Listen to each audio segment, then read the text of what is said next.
If the Denver Broncos are going to upset the Kansas City Chiefs at home this Sunday, what are some of the things they need to do? We'll take a look at our keys to victory. Plus, you're going to hear from Broncos offensive coordinator Joe Lombardi and defensive coordinator Vance Joseph on a couple of things we're going to discuss deep on today's brand new installment of Good Morning Broncos.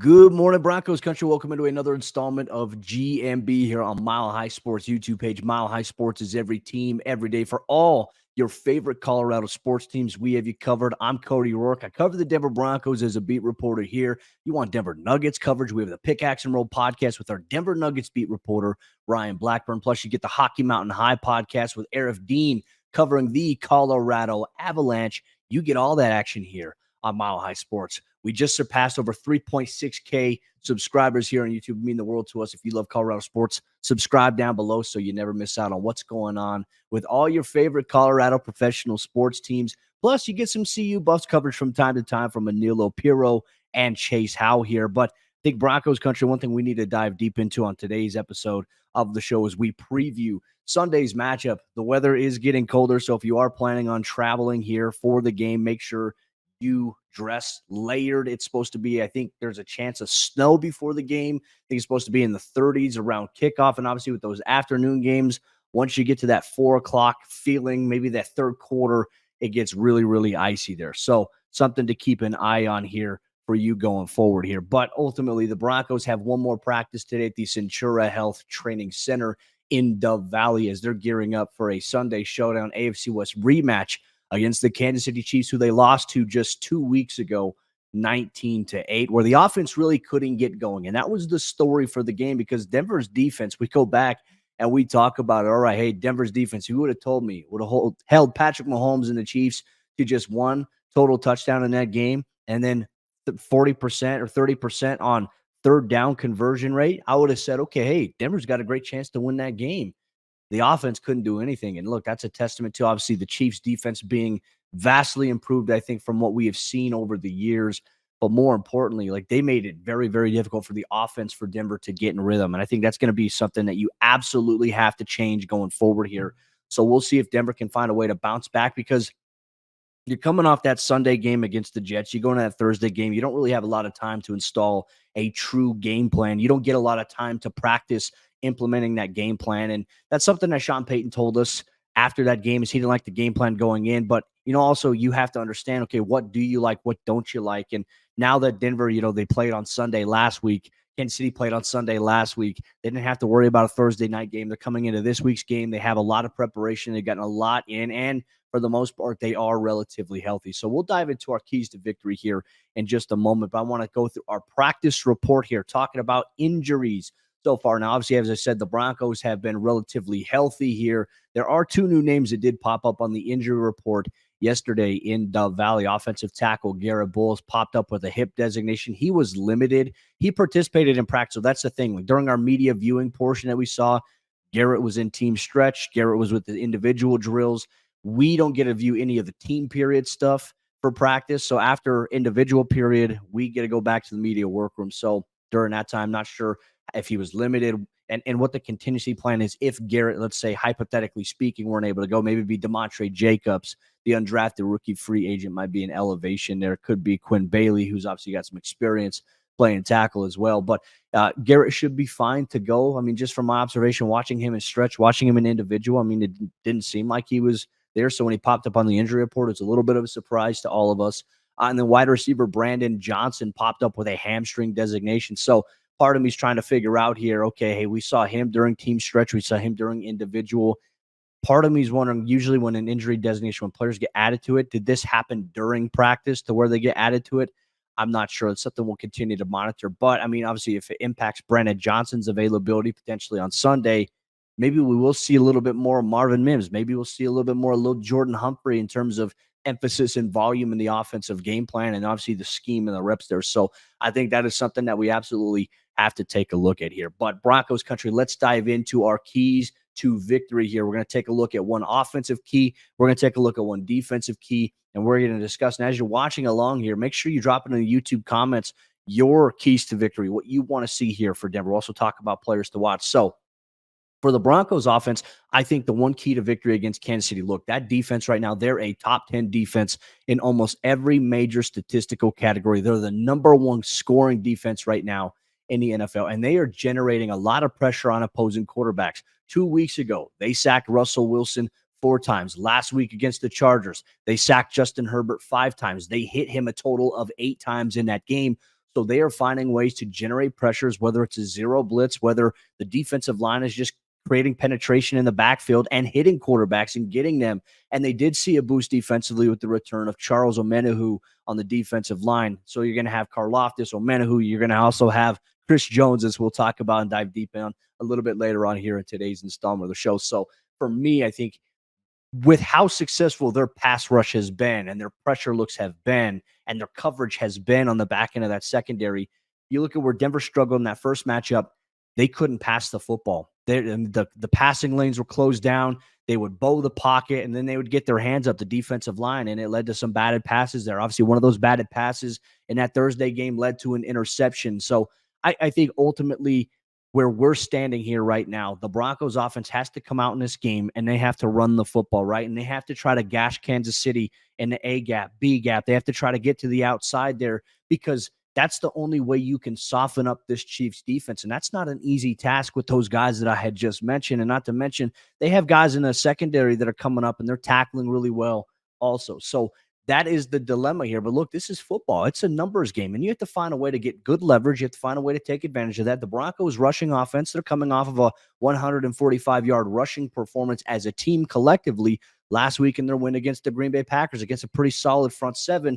Can Denver do that this week here against the Kansas City Chiefs? That, to me, is going to be a big test. Obviously, no Nick Bolton for the Chiefs. He had a wrist injury, had surgery. He's out 6 to 8 weeks. But they still have a very, very talented defense. So I think that's something that we absolutely have to keep our eyes on in this game for Denver offensively. If you can run the ball with Javonte Williams, Samaje Perine, and Jaleel McLaughlin, and you can generate effective looks in production, well, then it'll open up your ability for Russell Wilson to attack the Chiefs a little bit in the passing game.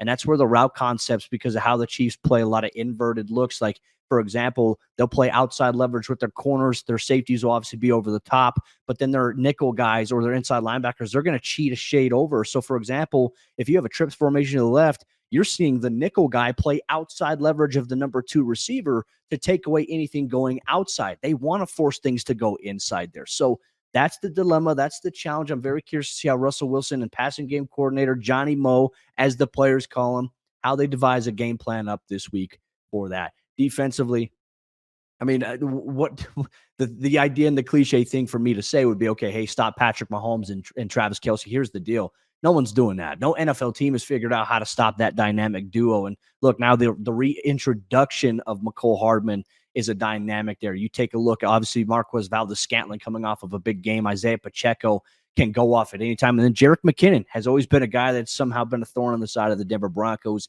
in Denver.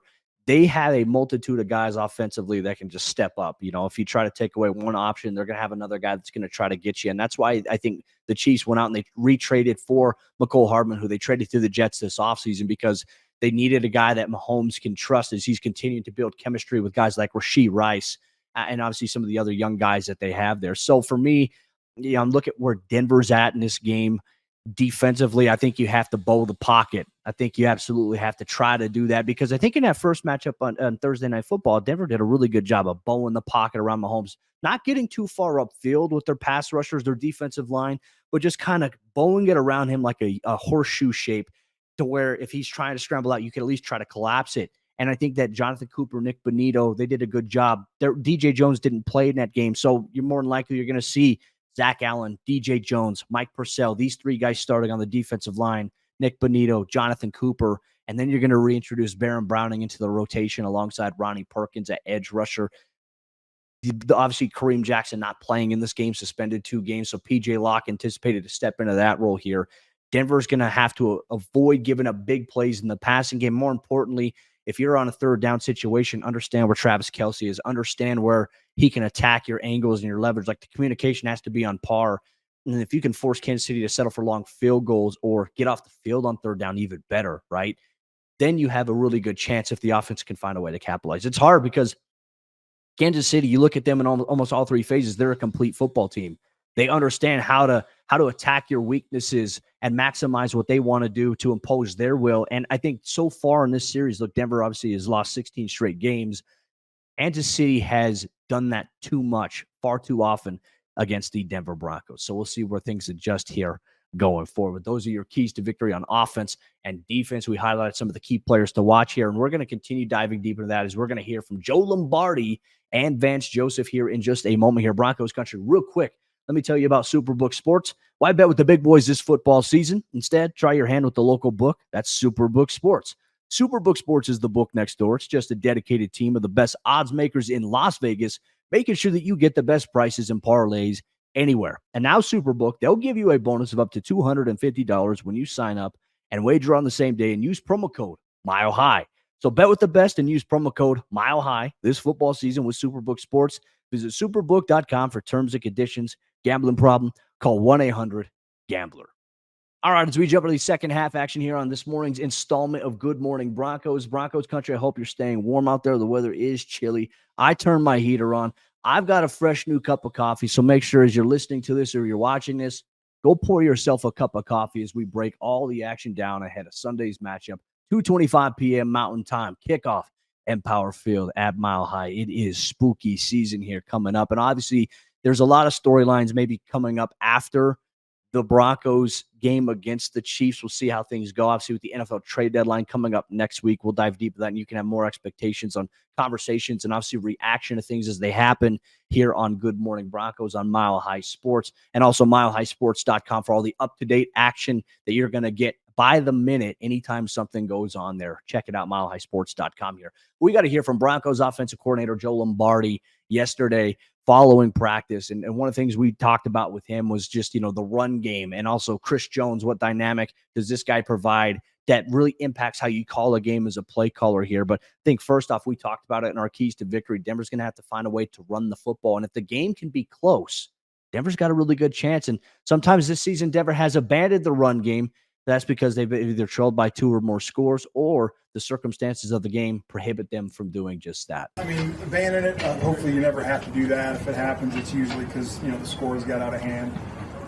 But, you're trying to stay balanced, not be predictable. But I think, when the run game's been efficient as it has been for us, it's a lot easier to stick with it. And, hopefully we can continue that. And I think it's just about consistency and finding your rhythm. And look, I think that the Broncos offense with those 3 backs, Javonte, Samaje, and Jaleel, and even Russ using his legs, I think that those guys have had a very good dynamic in the last couple of weeks here. Look, even against the Chiefs in that first game, Denver was able to run the ball well, except, you're down 13-0. Denver was still able to run the ball a little bit in that third quarter, maybe even going to the fourth, with the score being whatever it was at that point, because it wasn't necessarily out of hand. It's just in situations where Denver started to get into a passing mode or a passing mindset, the Chiefs found a way to get a takeaway. And look, that's tough. Like, Denver's defense gave the Broncos offense every opportunity in that first matchup to do things. And now the offense has to find a way to get more rhythm than they had in that first game. Obviously, 94 yards in the first half. And that Thursday night game, not acceptable. You can't have that type of production here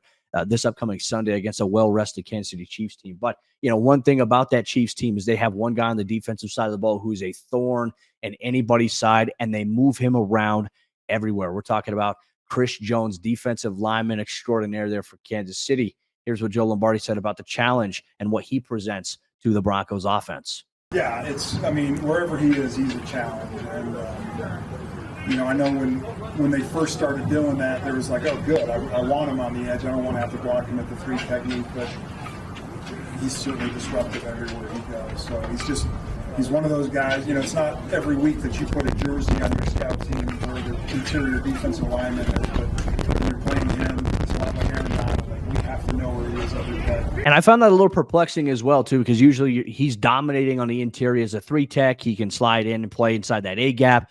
But then in that one matchup against Denver on Thursday Night Football, there was a time he lined up outside wide against Mike McGlinchey. And look, Mike's going to have his work cut out for him this week once again. He's going to need to bounce back in a big way. And I'm sure that the Chiefs are going to try to do some of the same things that they found success with in that first matchup. Now we're going to take it to Broncos defensive coordinator Vance Joseph. Now, last week they made a personnel change on the defensive side of the ball. They benched Damari Mathis, who played well in that Kansas City Chiefs game in that first one on Thursday Night Football. But then they introduced Fabian Moreau, a veteran cornerback, into the starting lineup this past week against the Green Bay Packers. And Vance Joseph thought that he played relatively well. He played very clean, and that's his role.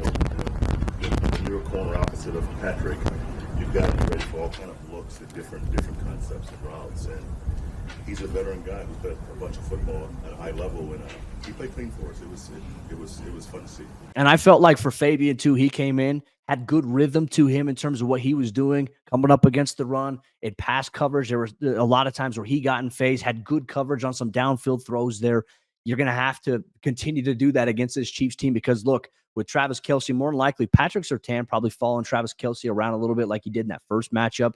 I think that you have to find a way to maximize your opportunities against those other guys. And look, they're going to take some shots at Fabian Moreau in this game because, look, no one wants to really go after a guy like Patrick Surtain, though Patrick Mahomes will try to do it, and he may try to go wherever Justin Simmons is. And that's why, look, Justin Simmons has the most interceptions of any player against Patrick Mahomes in the NFL. So can Justin, for the third consecutive game, generate an interception against Patrick Mahomes and the Kansas City Chiefs? Well, it's something we're going to monitor and watch in this weekend's game here, obviously, for the Broncos. But one thing that Patrick Mahomes and that Chiefs offense, they do really well.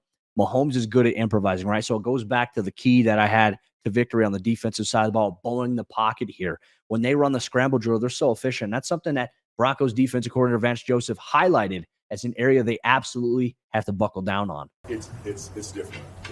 It's rare that you combine his instincts and his arm talent with how they run their scramble drill. You know, I mean, if you watch their offense, it's the same plays, but the shade of it looks different because they all stop in 5 zones. So if you're in zone and he's buying time, you better get attached to the guy. So zone becomes man very quickly.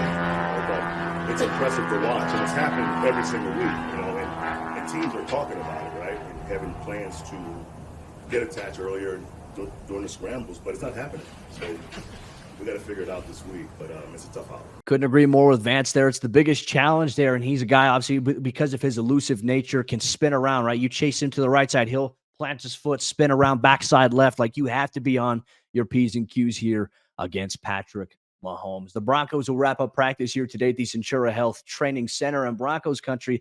The next time I get to see you all in the morning is going to be next Monday following the Broncos game. We'll go through the post-game recap, the aftermath, and whether or not the outcome of the game, whatever it may be, how does it impact the upcoming NFL trade deadline? You're going to get all that on next week's brand new episode and installment of Good Morning Broncos.